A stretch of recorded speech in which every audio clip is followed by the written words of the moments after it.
We have our industry expert, Mr. Satish Prabhu, with us today. Satish, what is the role of diversification in our stock market portfolio? And also, you can share with us your thoughts on global diversification. If you look at large cap, mid cap, small cap, every year you'll find that another category does well. So it may be large cap today, it could be mid cap tomorrow, it could be small cap the other day, the next year. But if you invest in a fund that has all these three put together, I think that's a better way of addressing that issue rather than changing gear every year and changing your funds every year. Similarly, when you look at geography, you should be geographically diversified. The reason is that sometimes it's India, sometimes it's US, sometimes it's China.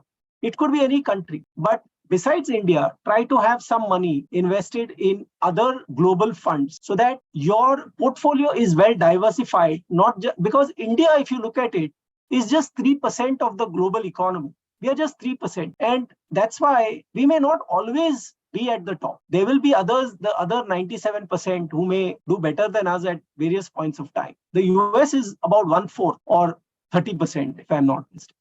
So you have to invest in other geographies so that your portfolios are well diversified. Similarly, asset classes. This we are very clear that we should invest in equity, gold, debt, all of that, because none of these asset classes are the best in any particular year. Thanks for your detailed explanation. Are you in search of a personal guide who can remove the stress of handling your finances? Then please feel free to avail our expert consultation. And also you can attend our webinars to gain investment related insights. Both the consultation and webinar are absolutely free and you can find the link in the below description. Please like, share and do subscribe to Holistic Investment.